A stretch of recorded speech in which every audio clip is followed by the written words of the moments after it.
my dears, I pulled this video out of the actual vault, but we're gonna finish it and get it off of my idea spreadsheet because I'm tired of looking at it. This was meant to be a sequel to my accidental harm incels autism video from like June or something, and then it didn't happen, but now it's happening. We're here, we're gonna talk about media and life and stuff, and it's gonna be a good time. Also, video description for those who need it. I am a young white person sitting in front of a plain wall that has green leaves on it, and I am wearing a white t-shirt with a navy blue button-up that has small white flowers on it, open on top. Amazing. So, I, as an autistic person, have always on some level used media to learn about social interaction. The instinct there is to be like, to learn social skills, but I'm not gonna say that because autistic people do have social skills. They're just different skills. And all people, regardless of neurotype, should learn many different styles of communication and social interaction because it just helps you a lot in life.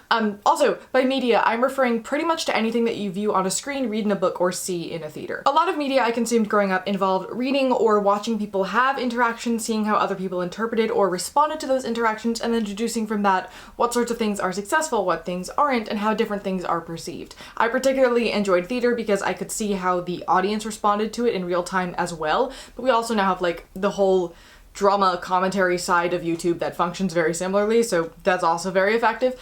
But the deeper into media analysis I go, the more that I've discovered that in the vast majority of stories, there are characters who do actively egregious stuff, but because it is framed in certain ways, we understand why they're doing what they're doing, and we love and we root for them regardless. When in real life, with real humans, I feel like we have a tendency to nitpick, and the second that they do a single thing we consider wrong, we start to side-eye them, and after a handful of things, we stop interacting altogether. And I don't know, maybe this isn't actually like a prominent thing, and I think it is because I went to a liberal arts college where everybody was so focused on being unproblematic that they would just like cut off close friends after hearing through the grapevine that maybe that friend maybe said one sentence that was maybe offensive, but nobody actually knows what they actually said, but nobody's gonna ask about it. It's easier to just cut them off to save your reputation. But I have spoken to a lot of folks outside of that setting who feel very similarly about society, so I think this is a wider issue, and it is at least how we treat celebrities and micro-celebrities right now, so I still think that it's worth discussing. Now, this video isn't going to be the kind of in-depth fancy research stuff that's typically my content, more of like a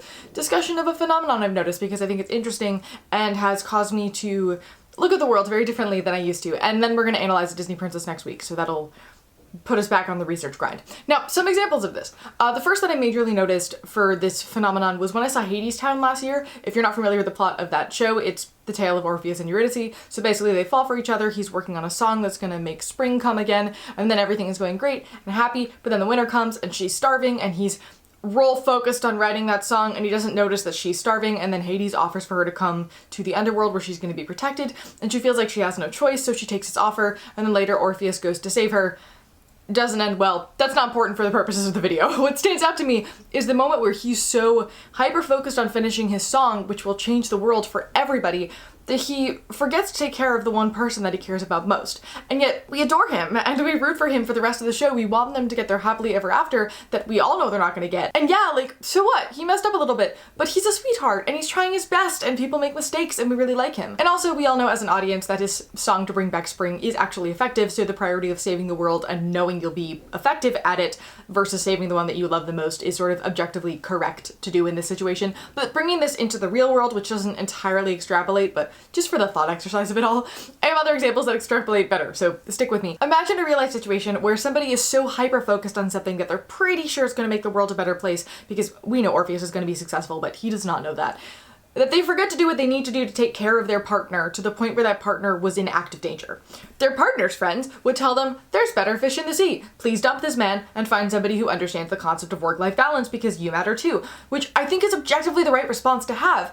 And yet, we have a completely different response when we watch the show. Like, I think there's a desire to give him maybe a teeny tiny slap on the face and say, bro, what are you doing? Get it together. But we're super forgiving of this character. Also, the point of this discussion is not to defend abusive behavior. I want to be super, super clear about that. We're getting to that point later in the video, but want to say that now before you start typing your angry comment. This video is a weird thought process, so stick with me. I swear it's going somewhere. Now, another example that is slightly different is Our Flag Means Death, where Ed gets really upset over the problems between him and Steed, and he copes by becoming an absolute tyrant who goes around committing atrocities. And every single person that I've talked to has said something in the vein of like, he's just a little guy who doesn't understand his emotions. He's trying so hard and finds his behavior like obviously bad and a problem, but we're still rooting for the two of them to work it out at the end anyway, because they're cute.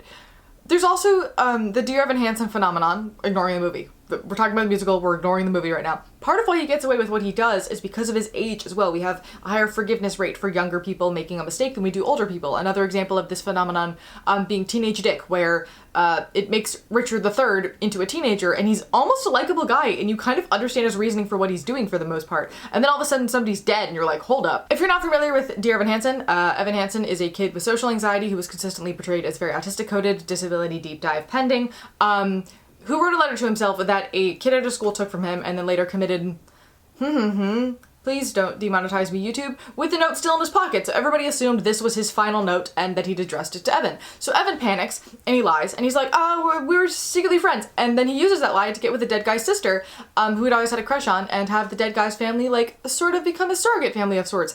And I mean, I never saw it, but based on everybody's reactions to seeing it way back when, the majority of the audience seemed to really love Evan and root for him and sort of understand that he'd gotten himself into a mess, but you hoped somehow he'd be able to get himself out of it.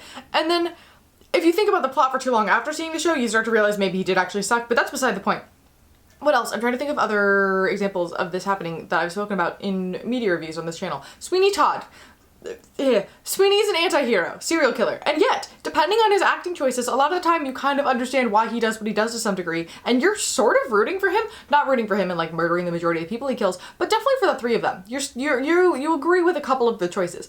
Waitress is another example where several of the main characters are having affairs, which is objectively not great, but you also understand why these affairs are happening, and you end up sort of cheering them on anyway. That show is really good at handling the sheer messiness that is life. I highly recommend it. There's also the whole like, well, they seem heartless, but you know they truly care underneath all of that characters, like Sherlock or Kaz from Six of Crows. I have a lot of theories from media analysis perspectives as to why this is effective, mostly to do with framing and also what it reflects back on how we treat characters versus people. The first is that we never have to actually interact with these people, and the consequences of their actions don't actually affect us. So using Our Flag Means Death as an example, us watching Ed angrily wipe out the entire population of like several ships in a row because he's angry about his boyfriend is kind of funny and maybe a little bit sad, but were we to need to, say, travel through that same section of the ocean on a ship while Ed was going around doing that, that becomes very scary and unnerving.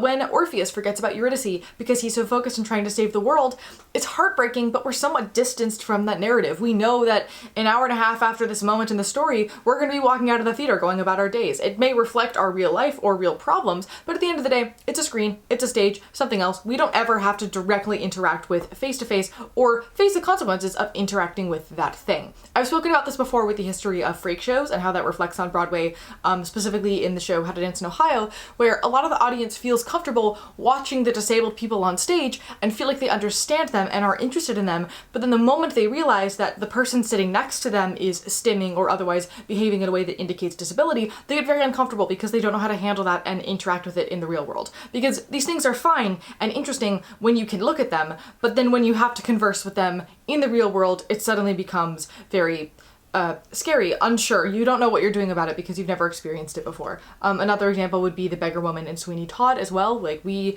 are interested in her, we want to help her, we want to save her, but then in real life we see very similar people who are houseless on the streets and we completely ignore them. The other aspect of comfort that we experience with media characters that we don't have in the real life is that there's only a handful of tropes at the end of the day. Once you're pretty media literate, you can more or less predict the majority of the things that you watch. You know what arc the characters are going to follow, you know what kind of archetypes they might have taken inspiration from in creating a character, and it makes the character feel somewhat safe because they're at least halfway predictable and we don't have to directly engage with them or the consequences of what they do, which makes us more likely to either look past various behaviors or use what we know to quickly make judgments and declare the villain or the protagonist of the story, because 90% of the time we're going to be correct about that because we consistently use tropes when we write things. This has actually been quite interesting to watch change over time in regards to real life people and events as social media has become a larger part of our daily lives, because we started to see real actual things going on that don't directly impact us in the same light that we would a character in a TV show. A great example being how people are watching the spectacle that is the 9-month cruise as if it's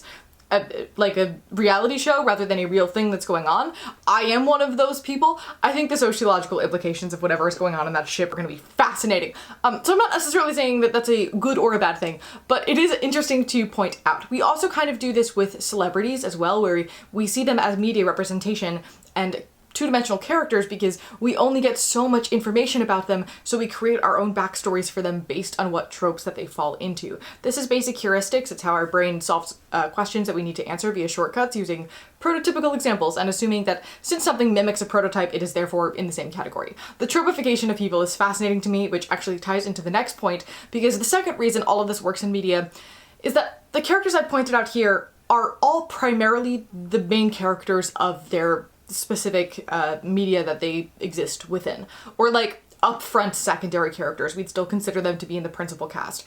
And they fall into categories of either protagonist or anti-hero. The people writing the thing want you to like this character. Maybe not the whole time, but they want you to generally at the end of the day like this character. So yes, they're gonna have flaws, but they will almost always be framed in a way that makes you understand why they're doing what they're doing, which makes it feel more defensible. Because the thing about humanity is that we tend to assume that if we have a good reason for doing something bad, we are a good person. Meanwhile, if somebody else does something bad, we don't care about their motivation. We assume that they had bad intentions and that they are a bad person, which is why for much of media history, we've left villains as caricatured bad guys because that makes them more easy to hate. Or when we give them motivation, we make it super out of control and twisted that we can't follow their thought processes clearly and therefore still see them as inherently bad people. That is sort of changing lately. Like, we're getting a lot more of like the psychology of a villain kind of stuff. I think that ties into our obsession with true crime. But yeah, so that's also been interesting. And that's the primary thing I want to focus on here. In media, we get the full backstory, or at least crucial pieces of backstory for our characters. If the media is written well, we understand at least 3 different major nuances about each character. Honestly, even a fully caricatured archetype like in Commedia dell'arte has a lot of aspects and angles to each character. And also, if the media is written well, everything they do and say is deliberately a textual clue into what kind of person they are and how they behave. If you've ever taken an English class or a theater class, you've definitely spent portions of your time discussing why a specific character would say or do a very specific line in the text and what that implies about the rest of who they are as a person. And I know that I, as an autistic trying to understand how humans function, often examined media precisely in that way to understand different kinds of people that exist and how they work, which, for the record, not a bad thing. I'm not saying that at all. It can, in fact, be very helpful. I know that having lots of stories of lots of different people in my head helped me to look at people in real life and go, oh, they may respond to this in several different ways from the way I would respond to it, and that's okay. They could be like this person, or like this person, or like this person. It also taught me how different behaviors can be perceived, what the flow of natural conversation looks like, and therefore how to mimic it. Like, all of those things I learned from media. Theater specifically gave me the ability to try on and take off different kinds of people and methods of communication and have practiced scripted interactions without any direct consequences. This was absolutely crucial. Like, this was absolutely crucial to me becoming the person that I am today. But it can also backfire, because in case you haven't noticed, media people are not real people. They're characters. And even reality TV people are edited to be characters. And when you get into the habit of expecting your real life people to be the same as characters, it's really easy to slip into the essentialism of it all. Essentialism means a whole lot of different things. It's a philosophical concept that covers a huge swath of concepts, but here I specifically mean it in the sense of like, if a person does one thing once, that thing defines who they are as a person. Kind of like when a kid in kindergarten cuts their hair with kitchen scissors once and everybody calls them bangs until they graduate high school. Or when a creator we really like says a sentence that maybe isn't worded in the best way ever, and then people extrapolate that to therefore say, oh, you mean X, Y, and Z offensive thing towards all of these various groups, and then they lose a large portion of their audience. ContraPoints has an incredible video called Canceling specifically about this phenomenon. Also, Khadija and Bo has a video called Am I the A-hole? Examining Sensitivity Online that covers different things. Both topics have the same core meaning behind them. I will link both in the description and you should go check them out. But basically, both of them talk about how quick we are to judge whether real people are toxic or hypocritical or problematic, and then often due to fear of associating with the bad people or just not wanting to have tough conversations, we just cut people off. Now, how I'm phrasing this sounds really anti-social media, but really just like everything else that exists on the planet, there's pros and cons. And a con of social media in combination with like the effects of the pandemic and late stage capitalism promoting hyper-individualism causes us to do a lot of how does this impact me in my life, a whole lot of feeling the need to make lightning speed decisions, and not a whole lot of time having tough conversations, taking time for things, or paying attention to those around us. And social media is a great place where we can interact with tons of people without ever actually interacting with those people, and therefore not getting super like enmeshed within them and attached, meaning that if they do one thing that feels slightly off to you, you can unfollow or block them and move on and not think anything of it. Hyper-individualism also gives us a lot of time and space to overanalyze things. Like, I've been known to not see a friend for a while and then one text is phrased slightly oddly from them and I convince myself that they're the worst and they hate me and I actually don't like them that much and I don't want to hang out with them anymore. And then we hang out in person and I realize that I like actually love them and I'm so lucky to have them in my life. And I'm like, where did that thought process come from? And why was I having it? And why was I listening to it? ContraPoints mentioned in her video that I want to give you the videos of them saying the quotes themselves, but I didn't take down any timestamps for the quotes I wrote down, and now I can't find them, and I'm not going to rewatch like 4 hours of content to do that, so sorry.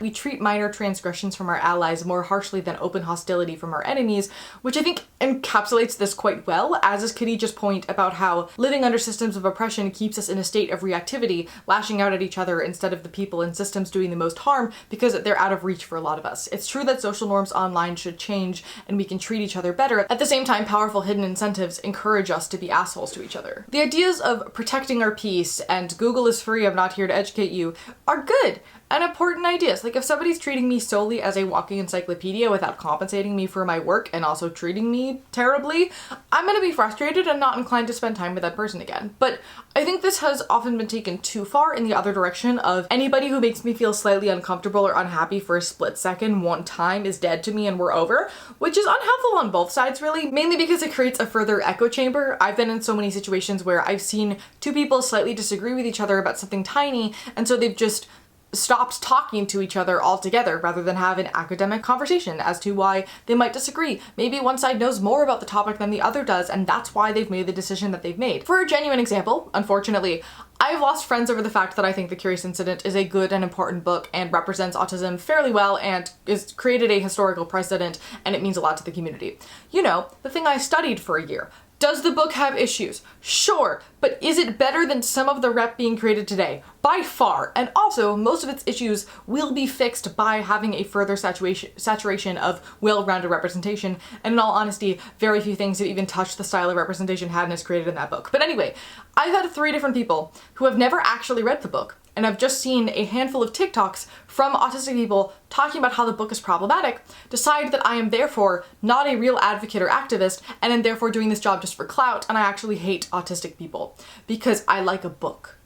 And also, for the record, they didn't tell me this is why they cut me off and stopped talking to me. I had to hear it through a mutual friend. Make it make sense. Like, what? No, this is complicated because agreeing to disagree doesn't work for all things. Human rights and fundamental ideologies are often the places where it does not work. If a person thinks that people like me should not be alive, I'm gonna have a hard time being their friend or wanting to spend time with them. I think that's valid. But that being said, the whole I'm not here to educate you, Google is free thing isn't actually that effective. I think we all know how scary it is to go, hey, I don't understand this thing. May you please take a moment to explain it to me? And also, Google may be free, but it can also give you drastically different answers based on how you word your question. And if somebody words their question in a way that might be like, I don't know, transphobic or racist by accident, the answers that they're going to come up with will mostly be on transphobic or racist sites, and then they're learning really harmful things and may become radicalized. This is also complicated because it can be hard to tell if somebody is asking a question in good faith, wanting and willing to learn, or if they're just trolling, which is exhausting, and it's totally fine to set boundaries and go, hey, I don't exist solely to teach you about stuff, but here's some other resources to go check out. If you've ever sent me an email with a question, I always respond with resources first to get you started, and then say, come back to me if you have more questions after checking those things out. That's always how I handle things. One of the most harmful things that I see all the time is people shutting down questions asked by people who genuinely want to understand different points of view and understand concepts that they don't know about yet. I know specifically at my college there was a huge culture of, how dare you ask something like that, you should already know the answer. If you don't know the answer, you're transphobic, racist, ableist, etc. for saying that.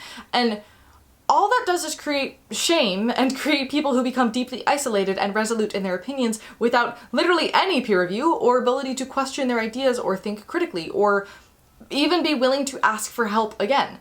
We know that shame isn't effective at changing behavior. There's significant research on this. It just makes people feel like they're a fundamentally bad person who is incapable of change. And the more that we treat celebrities like some weird hybrid of a human and film character, the more that we see if you make one mistake that means you're fundamentally flawed and broken and your whole career is ruined, that makes non-celebrities very scared and further isolated and less likely to reach out. To borrow another ContraPoints quote here, the point is that sometimes people who seem ignorant or hateful just need to be given a non-judgmental space to learn and grow and think. Which is stressful for celebrities and micro-celebrities because people assume that if you associate with somebody who says outdated things, you therefore share those beliefs as well and are now ruined by association. And this is also tricky. I think it's one of those things that, like, if somebody platforms somebody that they know is causing harm to specific communities, like a seemingly progressive comedian deliberately uplifting a comedian known for being transphobic, that's a different story. But I've also seen, like, oh, that progressive creator is mutuals with a creator who said some offensive things about the progressive creators minority group. How could they? I feel betrayed, which is frustrating to me because you realize we all learn from each other, right? Like, I've definitely said slightly outdated, slightly ableist things in the past. I am currently working on a remake of an old video that aged terribly, but I wouldn't have known that or learned that had I not been in constant conversation with my community. I've made friends, I've learned things, I have taught them stuff, they teach me stuff. That's how we become better people. Like, yes, sometimes people say slightly offensive things on main, and you know what? I DM them and I go, hey, just a heads up, and they're like, oh my gosh, thank you, and we have conversations. So if we're immediately seeing something, assuming something, and then being like, anybody who associates with them is bad, we are breaking down all sections of communication and ability to change and grow as people. And I think that we get so focused on seeming like we are perfectly in the right all the time, rather than giving ourselves time and space to constantly grow and learn and change. And the way that media is set up, particularly TikTok, makes us feel like we need to immediately choose a side in every single situation, rather than like take the time to learn every single angle and direction of what's going on. Every single time there's like a, everybody needs to post about this right now or you're a bad person, within like a week of that, there's gonna be a whole, everybody posted about that was being problematic in XYZ way, we shouldn't be doing that, followed by a further continuation of that cycle. And it just continues over and over and over again, and there is like absolutely no win to be had.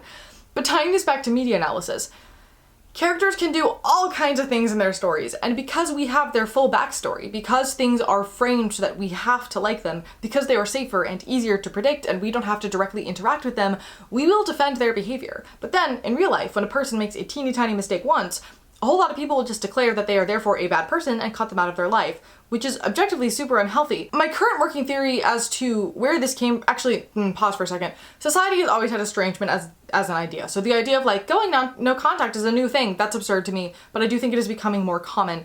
My working theory about this is that with increased individualism and take care of yourself, people are becoming more aware of what makes us feel terrible and what kind of treatment we will and will not tolerate anymore, and setting boundaries, which is great and important, and I'm glad that we're doing that. But a lot of people, by setting boundaries, they're just telling other people what to do, rather than I will not do this, or I will not stay in a situation where I am being treated this way, which is what boundaries actually are. Boundaries are a you thing, they're not an other people thing. And I think this also somewhat disseminates from our current cultural obsession with trauma. I'm working on a video about how we attribute literally every single behavior to trauma, whether that makes logical sense or not. And by working on, I do mean that I have a pile of notes in the Google Doc somewhere that may see the light of day. But like, a lot of these things feel like the, hey, abuse is bad and you deserve to get out of it stuff, kind of morphing into everybody's out to get you all the time and everything is a red flag and you need to keep your eyes out for it, and the moment something happens you need to go no contact, otherwise they're going to ruin your life, which just feels a little bit dramatic to me personally. And I see this especially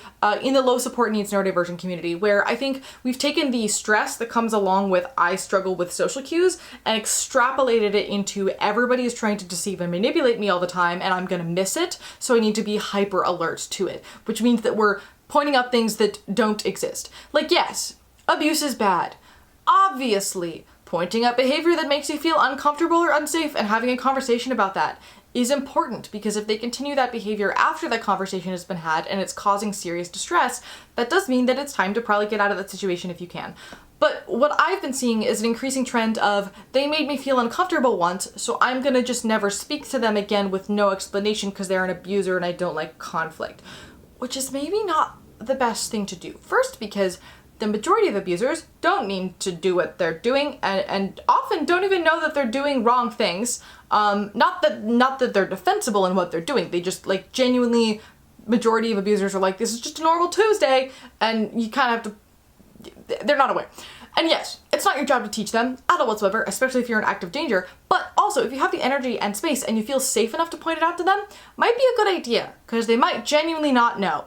People cannot read minds. and they may not have known that they crossed a boundary. Also, we learn the most from tough conversations, and it's important to learn how to have them. And practicing these skills on, say, a friend is going to make it a lot easier when you have to advocate for yourself with a boss or somebody else down the line. You do not want to have to learn advocacy on the fly while you're fighting for your life. Trust me, I know. Practice it when you can.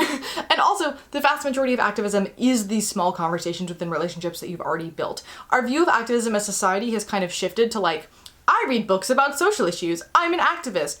Technically, that's just being a responsible person. The activism is the community building. It's the tough conversations led with love and the stuff that makes change outside of your single personhood. And it is always led with love. It is a goal to care for that person and say, hey, you are harming other people and I would like you to not do that. Let's have a conversation. Let's work it out together. And honestly, a lot of this behavior is just therapy speak being extrapolated without its associated context to justify us being inherently selfish beings.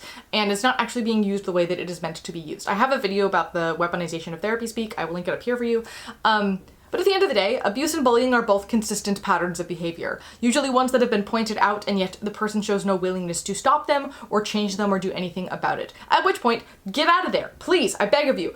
But I think it's a perceived danger kind of thing, in that like, if somebody responds to being called out by causing serious harm to a person, maybe don't call them out. That feels semi-reasonable, but that is being recontextualized by a lot of folks to mean if my uncle says something slightly hurtful at Thanksgiving, but he means well, I shouldn't say anything because that puts me in active danger. When half the time you could just go, hey, that word's actually a slur for this kind of a person, but you can use this word instead. And they'll go, oh, I didn't know that. Like, you're not in actual active danger. Those conversations go better than you think they do the majority of the time. And again, it's a good skill to slowly start working on. Basically, what I'm trying to say with this ramble is that all people look at media to teach us about the world. And it does teach us about the world. Media is a very, very powerful tool for educating us and also for controlling if we're going to go the propaganda route. But for people who have a hard time with regular social interaction, media is a great way to practice, a great way to escape from reality, a great way to get some more ideas of what we can expect in the real world.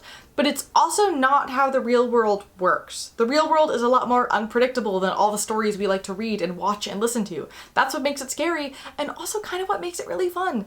So maybe take a good look at the bad and the good of all the things and start to look more critically at how it impacts you and how it impacts how you treat people around you and also how you treat yourself. It doesn't mean that you need to change everything today. That's not possible. But hopefully this at least gives you something to think about and reflect on, because at the end of the day, the message behind this is please, for the love of heck, think critically, I beg of you. Hello, Editing Sydney here. I don't know where this is going to end up in the final video precisely.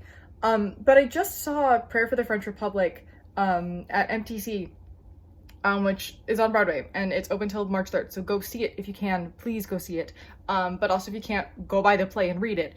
That really exemplified what I'm talking about in this video in a really excellent way, where it like, the play covers different family dynamics, sort of. It's about a family that is dealing with the rising anti-Semitism and hate crimes and how they're trying to process that in relation to their familial trauma, generational trauma, and how they can, like, what their plans are.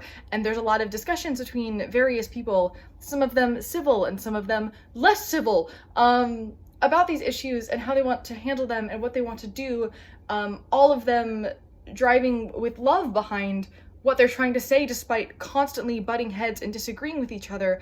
And it really like showed the breakdown of communication between people. It showed how fundamentally hypocritical humans are in general. Like, if I had just seen a scene from this play, I would have been like, oh yeah, well, like, that one's the villain and this one's the good one, that one. But when you saw all of it as one like cohesive piece, and you saw every single piece of everybody as they, you know, came together like a puzzle, you like understood everybody and saw yourself in everybody, and you're like, wow, everybody, you know, sucks in a moment and is wonderful in the next, or like has the right thing to say but says it poorly, or like all of these things, and you like understood. It felt like looking at humans through a magnifying glass, and it was just such a spectacular examination of communication and how we talk about things and how we handle things, that is making me like think about the universe so fundamentally differently, about how hypocritical we all are, and how messy we all are, and how there is no one right answer to literally anything. Yeah, I think we should leave this here. I don't know where this is gonna fit in the video, but I felt a need to bring this one up as a specific topic, because if we're talking about, like, you know, plays or movies or things like this that really exemplify this, and you know, we're talking about essentialism and tropism, this play was the exact opposite of that, and it directly, like, critiqued that as a concept, in a way that I don't think I've seen in media before, and it was just really mind-boggling to me, and I need to go buy this play immediately and study it. Yeah, so anyway, I just wanted to throw that in there as well as another example. I'm gonna leave this one here. Please let me know your thoughts in the comments. Please be kind, because I know there are a lot of hot takes in this video. And as always, thank you for listening. Thank you for learning. Remember, it is never too late to start over, and I look forward to seeing you, my dear, in the next one.